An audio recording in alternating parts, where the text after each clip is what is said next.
The wagon wheel wobbled with every revolution, dust rising in golden plumes behind Frank Carson's rig. The late afternoon sun of 1882 beat down merciless on the Nebraska plains, baking the rutted trail until it seemed the earth itself might crack open. Yar Talmoid Micah. Frank's knuckles showed white where he gripped the reins, leather worn smooth from weeks of constant pressure. Inside the wagon bed, his two children clung to the sides. 8-year-old Mary had stopped asking when they'd arrive. She mauled time number said. 6-year-old Thomas clutched the wooden horse Frank had carved him, silent as the prairie stretched endlessly ahead. The wagon groaned again, that sickening creak Frank had been hearing for 3 days now. He told himself it would hold. It had to hold. Oregon Territory waited somewhere beyond the western horizon, and he'd promised Sarah they'd make a fresh start there. The fact that she'd never see it, that fever had taken her 6 months back, didn't change the promise. From the wagon seat hung his late wife's father's compass, swinging with each lurch. Frank hadn't consulted it in days. He knew the trail. His neighbor back in Missouri had described it clear enough. Follow the Platte River west. Watch for landmarks. Join up with others heading the same direction. Only there weren't many others anymore. The season was late. Most trains had left in May or June. It was August now, and Frank traveled alone. The sun touched the horizon when he spotted the creek. Water glinted between cottonwoods, promising relief from the day's heat. Frank guided the team down the gentle slope, felt the wagon tilt as that troublesome wheel caught on a stone. Easy, now, he murmured. Though whether to the horses or himself he couldn't say. He made camp in the twilight, unhitching the team with practiced efficiency. Mary helped Thomas down from the wagon. Both children moved with the careful quietness that had settled over them since their mother died. Too quiet for their ages. Too solemn. Frank built a small fire, rationed out beans and hardtack. They ate in silence broken only by the creek's murmur and the horses cropping grass. Papa, Mary said finally. How much longer? Another month, maybe more. Frank scraped his plate clean. Oregon's a far piece yet. Will we have a house there? Like home. Home. The word caught in his throat. Home was the farm in Missouri. Sarah's garden. The bedroom where she died despite everything he'd tried. We'll build one, he said. Good land in Oregon. Rich soil. We'll have a fine place. In the distance, perhaps 2 miles north, campfires flickered. Another wagon train, larger than his single rig, moving faster. Frank had seen them on the horizon for days now, always too far ahead to catch. He told himself they didn't need others. He'd managed alone since Sarah passed. He'd keep managing. That night, settling the children for sleep in the wagon bed, Frank pulled out the compass. Brass gleamed in the firelight. Sarah's father had carried it west years ago. Knew the trails like his own hands. Frank turned it over. Felt the weight of knowledge he didn't possess. I know the trail. He whispered to the darkness. He returned the compass to his pocket without reading it. The wagon arrived at dawn, pulled by a team of 2 sturdy mares. Frank was rekindling his fire when he heard the harness jingle, looked up to see a woman driving alone toward the creek. Shiunska. She was perhaps late 30s, dressed practically in a dark skirt and man's shirt, hat shading her face. She handled the team with easy confidence, bringing them to the water's edge before setting the brake. Arbustetior. Frank rose, dusted off his trousers. Frontier courtesy demanded he help. He crossed to her wagon as she climbed down. Morning, she said. Name's Amelia Bishop. Mind if I water my team? Frank Carson, he gestured to the creek. Water's free to all who need it. And der Frauasse. Appreciate it? She moved to unhitch the horses with practiced hands. Frank stepped in to help with the heavy traces. Up close, he noticed details. Her hands were calloused but clean. Her wagon was smaller than his, but immaculately organized, every item secured and in its place. On the seat beside her lay folded maps and a brass compass. Traveling alone? Frank asked, immediately regretting the question. It was her business, not his. Amelia nodded north where 3 more wagons crested a rise. Joined up with the Hendersons and Pratts yesterday. Safety in numbers. They say. The other wagons rolled in.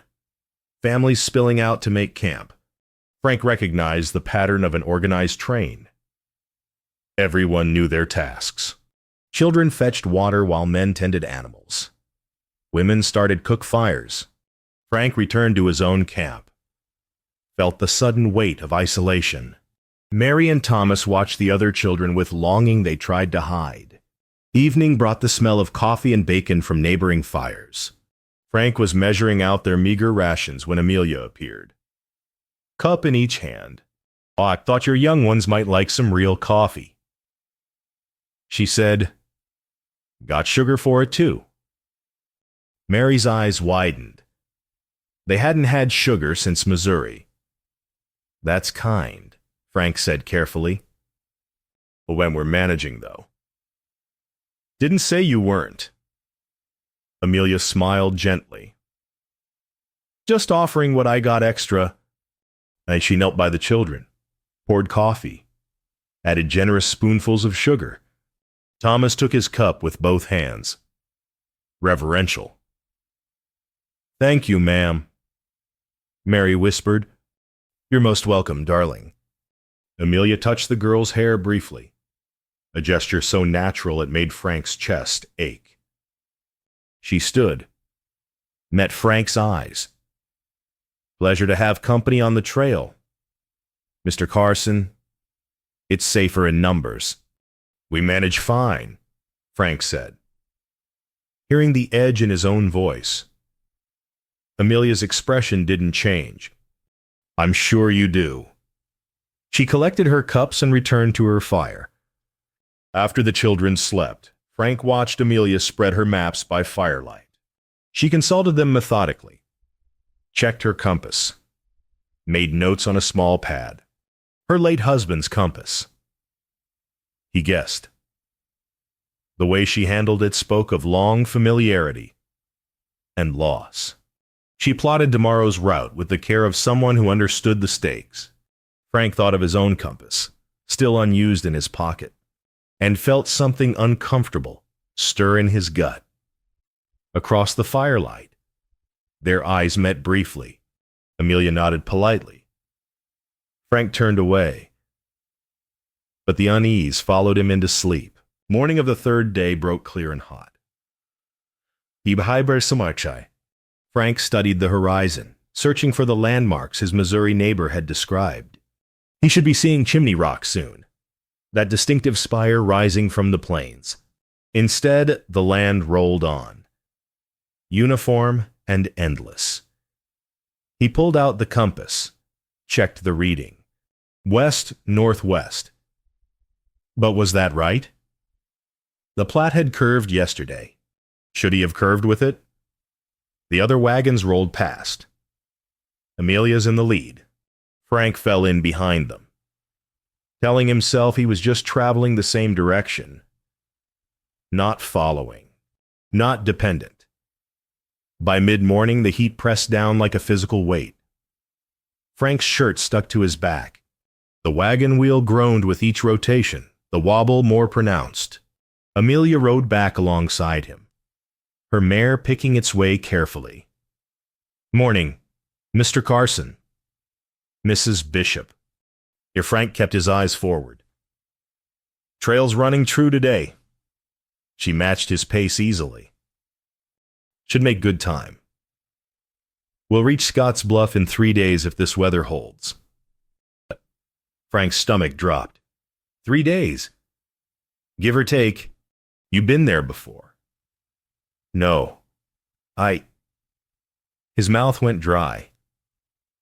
I thought we'd passed Scott's Bluff already.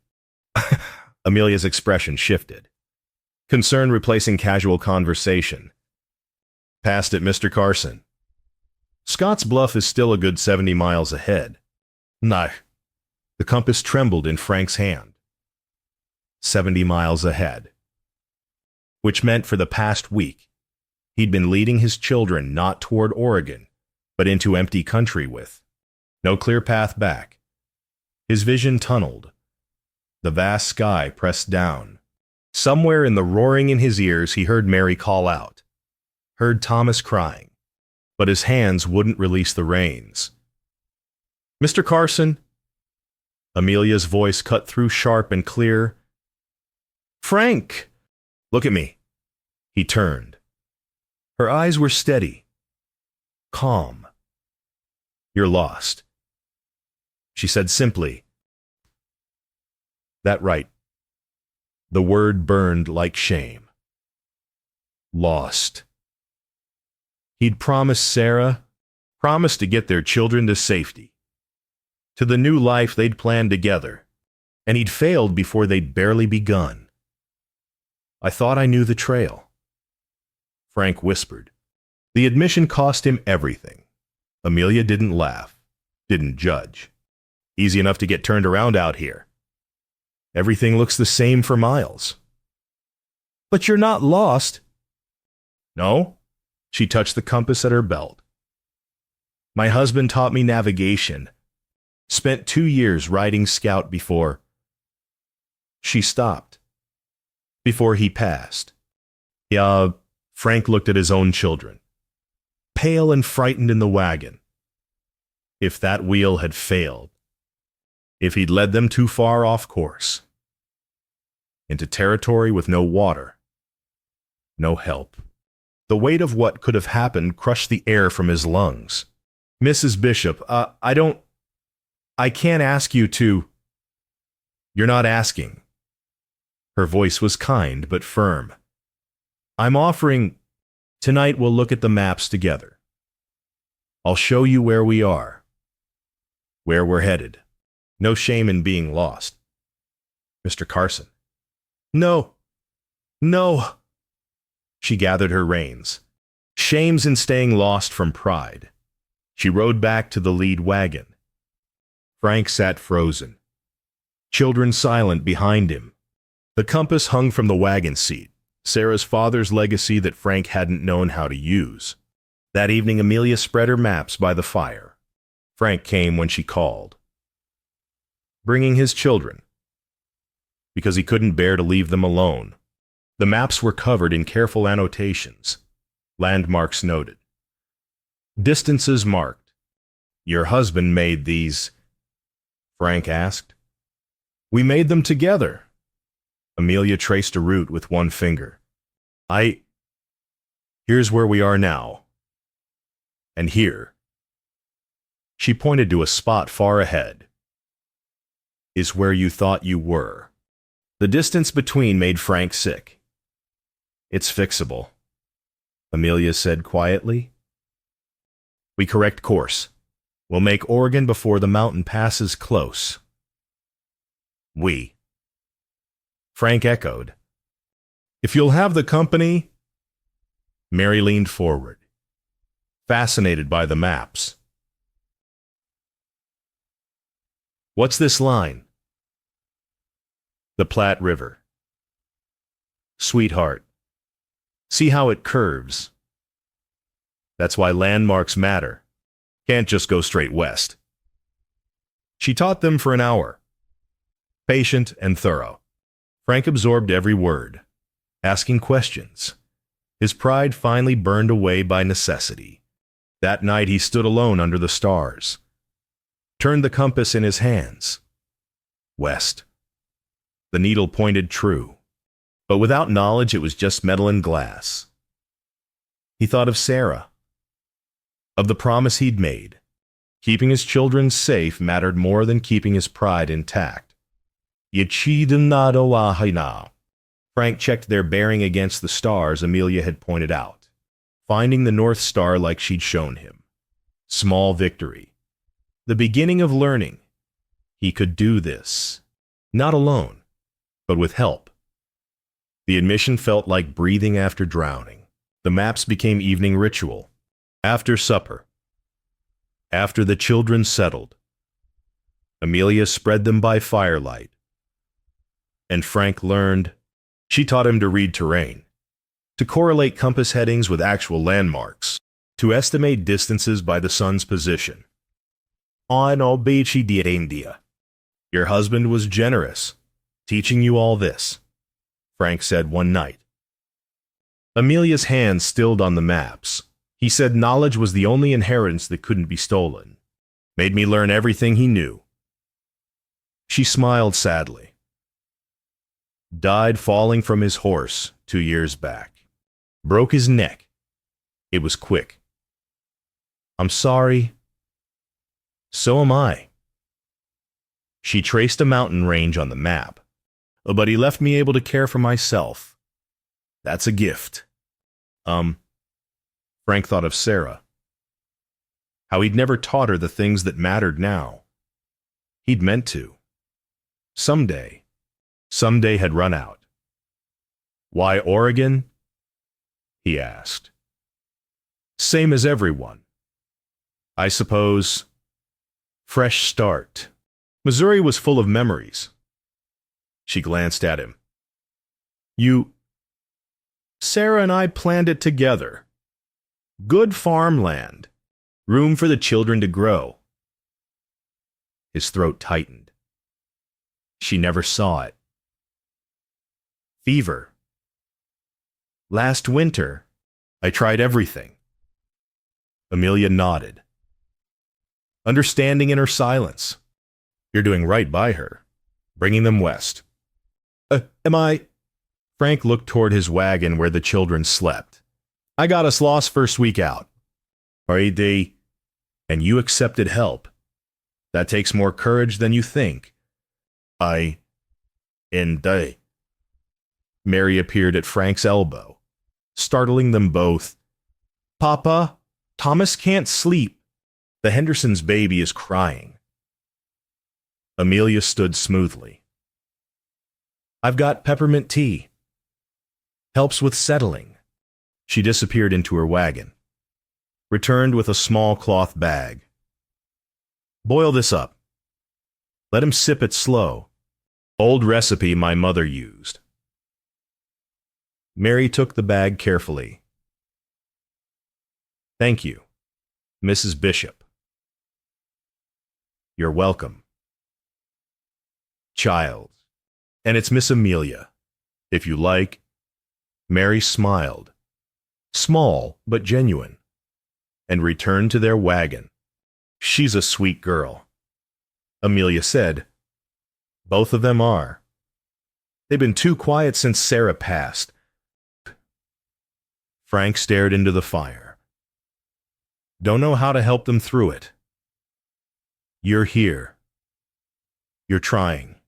That's more than some manage. The week rolled on, measured in miles crossed and lessons learned. When they reached a swollen creek, Frank helped Amelia guide her wagon across the treacherous current. When his team spooked at a rattlesnake, she talked them calm with a steady voice that reminded him how much he didn't know. The compass and maps became shared tools instead of individual possessions. Frank consulted them freely now, checking their course multiple times daily. Amelia corrected him when needed, praised him when he got it right. You're learning fast. She said after he successfully navigated them around a washout that would have cost them half a day. Had a good teacher. The words hung between them, weighted with something neither named. One evening, Thomas showed Amelia his wooden horse, explained how Papa had carved it from a piece of fence post back home. She examined it with appropriate seriousness, praised the craftsmanship. Your Papa has good hands, she told the boy. Thomas beamed. He's going to build us a house in Oregon, with a real floor. I'm sure he will. Amelia's eyes met Frank's over the child's head. Something passed between them. Acknowledgement of the burden Frank carried and the strength it took to carry it. That night, Frank used the compass confidently for the first time without asking Amelia to check his reading. Reggae saw. The needle pointed west-northwest. Exactly as it should. Small victory. But it felt immense. A week into traveling together, the trail tested them. The Platte narrowed to a rocky ford, current running swift and high from mountain snowmelt. The Henderson and Pratt wagons crossed first. Men waiting ahead to test the depth. Amelia's wagon went third. Frank watched from the bank as the water rose to her hubs, her mares straining against the current. Halfway across, her right wheel struck a submerged rock. The wagon lurched violently. Frank didn't think. He urged his team into the water, positioned his wagon upstream as a brake against the current. "Ease left," he shouted. Amelia corrected.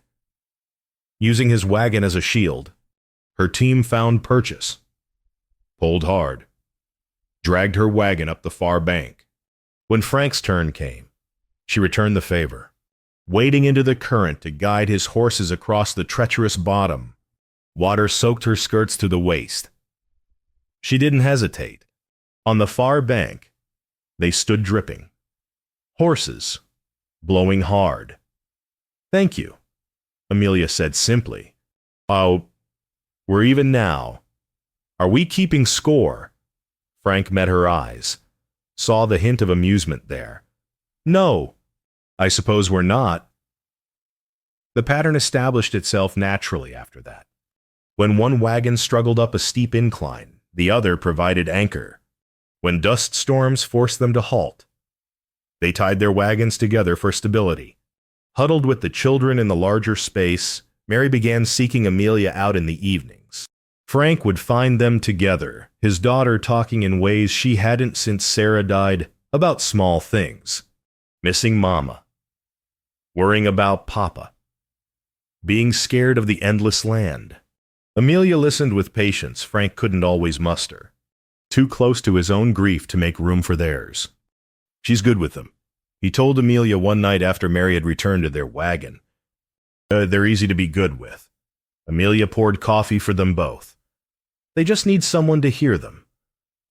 "I try. I know you do. Frank." She'd started using his given name, and he hadn't corrected her.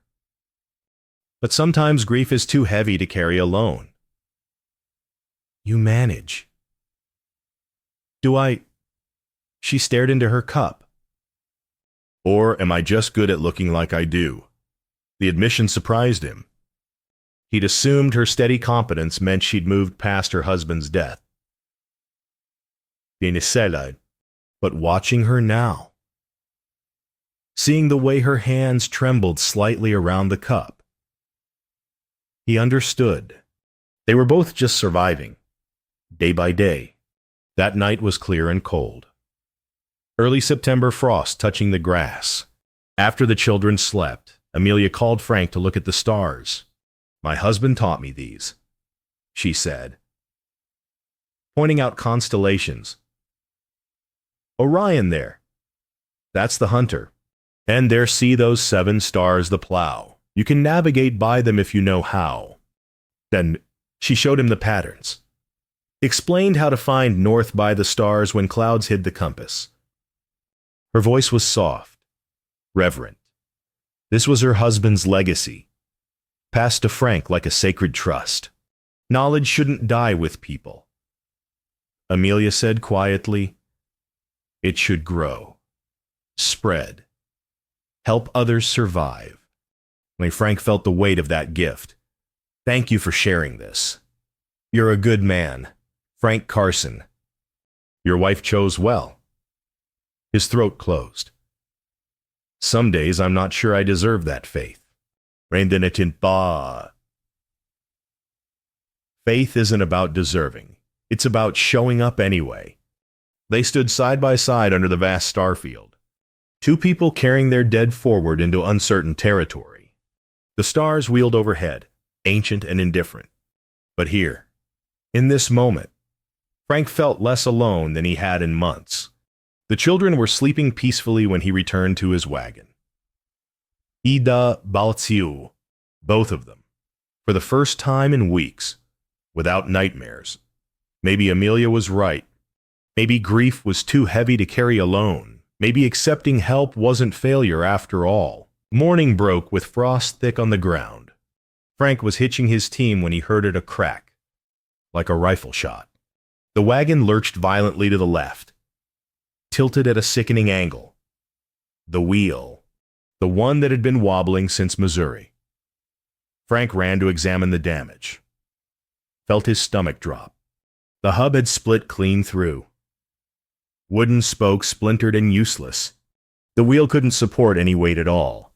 Mary and Thomas tumbled from the wagon, frightened by the sudden tilt. Frank caught them, held them close while his mind raced through impossible calculations. No wheelwright for days in either direction. Maybe a week back to the last fort. 2 weeks forward to the next settlement. Either choice meant losing the season, risking early snow in the mountain passes. Oregon slipped away like water through his fingers. Amelia appeared at his side, took in the situation with one glance. She knelt by the broken wheel, ran her hands over the damage with a practiced touch that spoke of experience. How bad? Frank asked, though he already knew. Bad. She stood, brushed dust from her skirts, but not impossible. There's no wheelwright within a week's travel. No. She met his eyes steadily. But I can splint it with rawhide. Won't be pretty. And it won't hold forever. But it'll get us to Oregon if we're careful. Frank stared. You can repair a wagon wheel. My husband taught me. She was already moving to her wagon, pulling out supplies. Saw him do it twice on the trail. Watched close, asked questions, made him teach me in case I ever needed it. She worked with swift efficiency, soaking strips of rawhide in water, wrapping them around the cracked hub in intricate patterns. Frank assisted where she directed, holding pieces steady while she tied knots with fingers that knew exactly what they were doing. Istyansing ma, eleg. The children watched in fascination. Henderson and Pratt stopped to observe, murmuring appreciation. Where'd you learn that? Mrs. Bishop? Henderson asked, from someone who knew the value of teaching his wife to survive. She pulled a knot tight. Knowledge is inheritance. The repair took 3 hours. When finished, the wheel looked strange, wrapped in dark leather like a bandaged wound. But when Frank tested it, rolling the wagon forward carefully, it held. This'll work, he asked, not quite believing. If you don't push it too hard, no fast travel. No heavy loads on that side. Amelia stood, wiping sweat from her forehead. But we'll check it every evening. Rewrap if needed. But yes, it'll work. Relief nearly buckled Frank's knees. Mrs. Bishop Amelia, I don't know how to thank you. You do the same for me. But I didn't even know it was possible. She smiled gently. Now you do. Next time someone needs it. You pass it forward. As they prepared to move out, Frank found himself alone with Amelia briefly. The words pushed out before he could stop them. I've been so afraid of failing them, he said quietly. Failing Sarah. She trusted me to get them safe to Oregon. And I got us lost first week out. Nearly broke down in country with no help. Amelia touched his arm briefly. Your wife would want them safe. Frank, she'd want you to accept help when it's offered. Pride doesn't keep children fed or wagons moving. I know that now. Good. And she squeezed his arm once, released it. Then we're learning together. Oh. They traveled cautiously that day. Frank checking the splinted wheel every few hours. It held steady. The rawhide binding proving stronger than he'd hoped. By evening camp, the initial panic had faded, replaced by cautious optimism. It'll get us there, Amelia said, examining the wheel one final time. Just treat it gentle. Frank looked at the repaired wheel, then at the woman who'd saved their journey. Everything in him wanted to maintain independence, to prove he could manage alone, but watching his children help Amelia prepare supper, seeing how they'd begun to trust again, to hope again, he understood. Sometimes accepting help was the bravest thing a man could do. Sometimes brokenness, properly mended, became stronger than it had been before. 2 weeks later, September advanced into its second half, and supplies ran low. The trail had taken longer than anyone expected. Frank's cautious pace with the repaired wheel, combined with 2 dust storms that forced them to hunker down for days, had stretched their provisions past planned limits. Frank inventoried his stores by lantern light, counting and recounting. Beans nearly gone, coffee exhausted, salt pork down to the last few strips. But flour. He'd found a hidden compartment Sarah had packed. Clever woman, knowing they'd need extra, enough for his family. If he rationed carefully, not enough to share. He thought of Amelia that night. Watched her preparing a meager supper at her own fire. Her flour was almost gone. He'd heard her tell Mrs. Henderson she was down to hardtack and the last of her dried meat. Frank pulled out the flour sack, weighed it in his hands. 20 pounds, maybe 25. The difference between his children eating or going hungry if anything else went wrong. Every frontier instinct said protect your own first. Save it. Hoard it. But then he remembered. The maps. Shared freely. The star navigation. Taught with patience. The wheel. Saved with knowledge and labor. The coffee with sugar for children who hadn't smiled in months. Mary appeared at his side. Papa, is something wrong? No, sweetheart. And he looked at his daughter. Saw Sarah in the shape of her face. Just doing some thinking. About what's fair. He hefted the flour sack. About debts we owe. Mary studied him with eyes too old for 8 years. Miss Amelia helped us lots. She did indeed. Mama would have liked her. The words hit Frank square in the chest. Yes. He managed. Yes. She would have. He walked to Amelia's wagon before he could reconsider. She was cleaning her dishes, back to him, humming something low and sad. Mrs. Bishop, she turned, smiled. Frank. Coffee.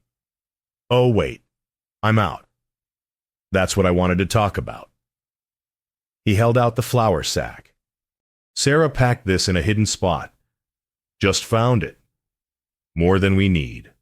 Amelia stared at the sack, understanding dawning in her expression. Frank, that's your emergency supply. Ashker. You've guided us true this whole way. Fixed my wheel. Kept my children from despair. He pressed the flour into her hands. Fair trade. Her eyes glistened in the firelight. You don't have to do this. Yes, he said simply. I do. She accepted the flour with trembling hands. Then she moved to her wagon. Returned with packages wrapped in cloth. Dried venison, she said, and preserved peaches from last summer. I've been hoarding them. But Amelia. No. Fair trade. She smiled through tears. If we're sharing, we share everything. Partners. The word hung between them, weighted with meaning beyond supplies. Partners. Not leader and follower. Not savior and saved. Equals. Surviving together. Partners. Frank agreed. By morning, the other families had followed suit. Henderson shared his remaining coffee. Pratt contributed dried beans. What had seemed like scarcity transformed into abundance through the simple act of opening hands instead of closing fists. That afternoon, clouds gathered. Not the threatening brown of dust storms, but gray and gentle. Rain began to fall, soft and steady. Not enough to mire wagons, but enough to settle the dust. Fill water barrels. Bring blessed relief from weeks of dry heat. The land responded. Green, pushing up through brown. They were approaching better watered country, the first signs that Oregon's richness waited ahead. That evening, Frank's daughter fell asleep against Amelia's shoulder by the fire. Amelia stroked the girl's hair absently, naturally, while she talked with Mrs. Henderson about trail conditions. Frank watched from across the flames, his son drowsing against his own side. This was what Sarah would have wanted.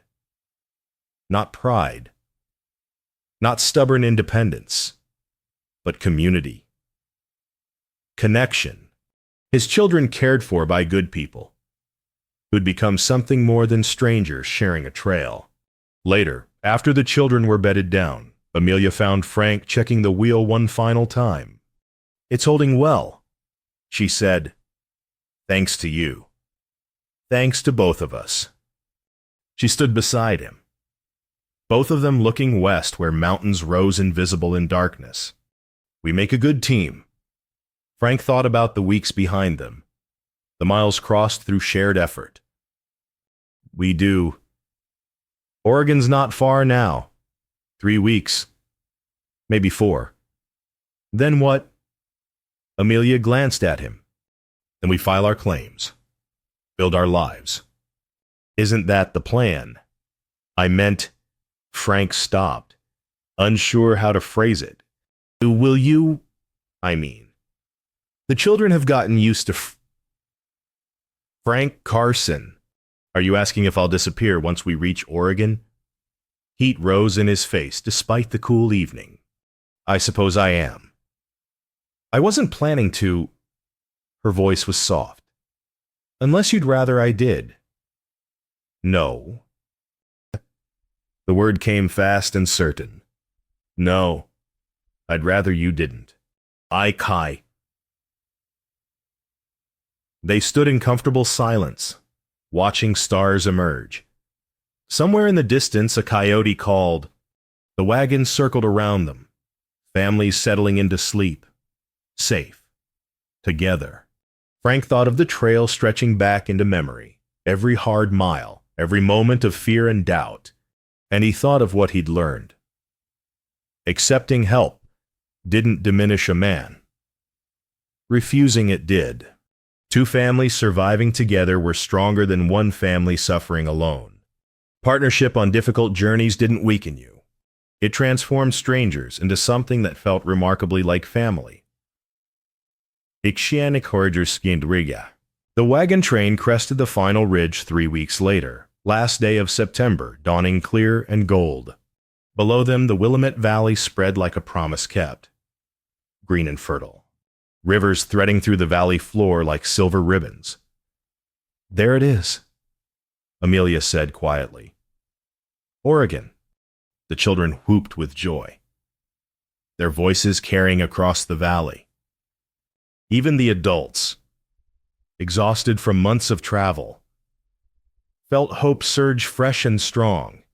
But between them and the valley floor lay one final test. The descent was treacherous. Steep switchbacks cutting across loose rock and hard-packed earth. One wrong move, and a wagon could tumble, destroying in seconds what had taken months to preserve. Frank studied the route, felt familiar anxiety tighten his chest. The repaired wheel had held for weeks, but this descent would test it like nothing before. Amelia rode beside him. "We'll go slow," she said. "Take it switchback by switchback. You go first. I'll follow close enough to help if needed. Your wagon could go over if mine fails." Then we make sure yours doesn't fail." The Henderson and Pratt families descended first. Each wagon taking nearly an hour to navigate the switchbacks. Both reached the valley floor safely. Now only Frank and Amelia remained on the ridge. Frank positioned his wagon, checked the brake, spoke calming words to his team. Mary and Thomas walked beside him, too nervous to ride. Amelia positioned her wagon directly behind his, close enough that her team's breath touched his wagon's tailgate. "Ready?" she called. "Ready as I'll ever be." The descent began. First switchback navigated cleanly, wheels gripping despite loose gravel. Second switchback tighter, requiring careful maneuvering. The wagon's weight wanted to push forward. Gravity pulling insistently. Halfway down. Disaster threatened. Frank's repaired wheel hit a rock, lurched over it with a groan that made his heart stop. "De destigine." The rawhide binding held, but barely. "Frank," Amelia called. "Stop." He set the brake hard. Amelia positioned her wagon directly behind his, wheels locked. A living brake, holding him steady while he examined the damage. The rawhide had loosened, started to slip. Another few hundred yards and it would have failed completely. "Can you tighten it?" Frank asked, hearing desperation in his voice. Amelia was already moving, pulling tools from her wagon. Together they worked, Frank holding the wheel steady while Amelia rewrapped the binding, testing each knot twice. "This is the last time," she said quietly. "It won't hold much longer after we reach bottom." "Will it hold until we reach bottom?" "If we go slow, and if I stay right behind you." They resumed descent, inch by careful inch. Frank's hands ached from gripping the brake. She-doll. Behind him, Amelia's wagon stayed so close their wheels nearly touched. If his wagon started to roll, she'd positioned herself to catch it, to hold him steady through sheer force of will and perfectly positioned weight. The final switchback loomed, steepest of all, cutting sharp across loose scree. Frank felt the wheel grinding, heard the rawhide protest. His breath came shallow and fast. "You've got this," Amelia called. "Almost there. Frank, almost home." Home. The word gave him strength. He eased the team forward, felt the wagon tilt, caught his breath as it righted. One more turn. 20 more yards. 10. The valley floor rose to meet them. Solid ground. Level earth. The wheel gave one final groan and held. They'd made it.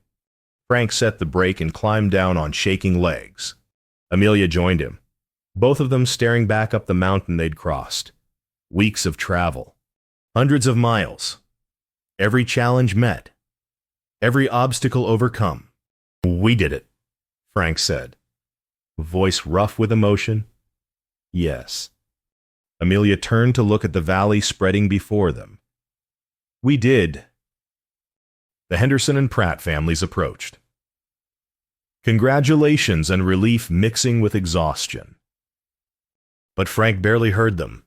He was looking at the valley, at the future spreading green and possible, and thinking about what came next. that evening. Making camp on valley soil for the first time. Frank and Amelia spread her maps one final time. The land office was marked clearly, 3 miles north. Available claims shaded in careful notation. Ichala, good land along this creek, Amelia said. Tracing with one finger, timber for building, water year-round, flat enough for plowing, IQV. Frank studied the map, saw what she was showing him. 2 adjacent plots, side by side, room for 2 homesteads with a shared boundary. Amelia, he said slowly, would you consider that is? There's enough land here for adjacent claims. She met his eyes directly. If you're willing. She was quiet for a long moment, long enough that Frank's heart sank. Then she smiled, gentle and knowing. I'd like that, Frank. I'd like that very much. Relief and something deeper flooded through him. Not romance. Not yet. But partnership. Family. The promise that the journey's end was really just a beginning. Tomorrow we file the claims, he said. Tomorrow, she agreed. Together. 3 weeks later, October painted the valley in golds and russets. 2 half-built cabins stood on adjacent claims along the creek. Timber frames rising against autumn sky. Frank's on the north. Amelia's 30 yards south. Close enough to see smoke from each other's fires.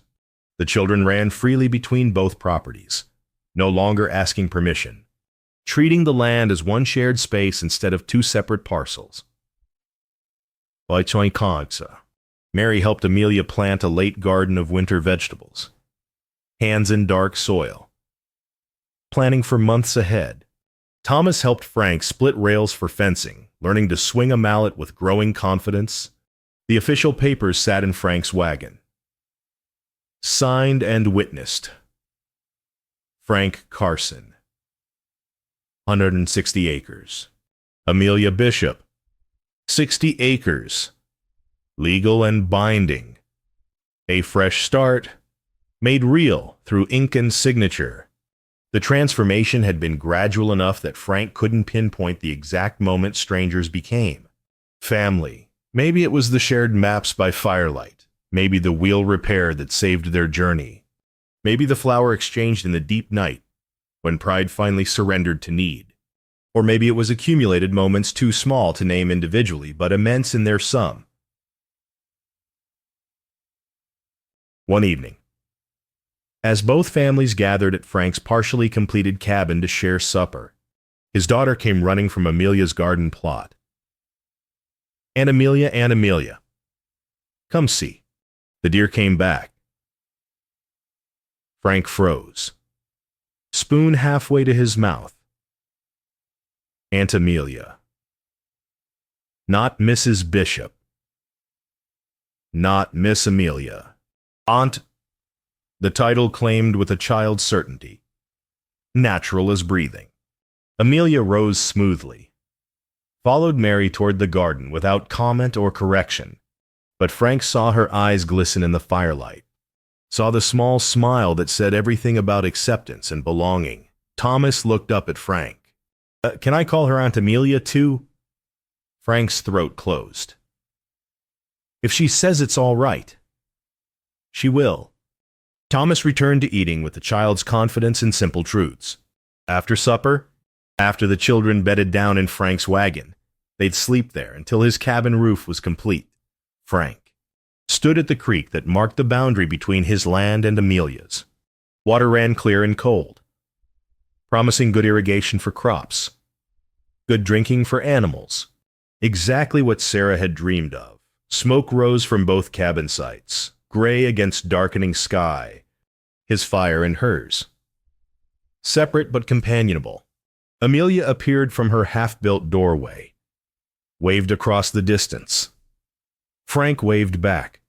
He pulled out the compass, Sarah's father's compass that had hung unused for so long. West. The needle pointed true, but they'd reached the western edge of their journey. The compass had served its purpose, guiding them through Amelia's knowledge to this valley. This new beginning. Frank thought about the man he'd been in Missouri, isolated by grief, stubborn in pride, determined to prove he needed no one. That man would never have made it to Oregon. Would have led his children into danger, through sheer unwillingness to admit limitation. But the trail had taught what pride couldn't. That accepting help didn't diminish a man. That refusing it did. That two families surviving together were stronger than one family suffering alone. Partnership on life's difficult journeys didn't weaken. It transformed. Strangers became family through shared struggle and mutual care. First snow began to fall as Frank stood by the creek. Early October snow that wouldn't stick but promised winter's approach. He should feel anxious. Winter in a half-built cabin. Supplies still meager. So much work remaining before they'd truly be settled. Instead, he felt peace. Because across that creek boundary, Amelia's fire burned steady.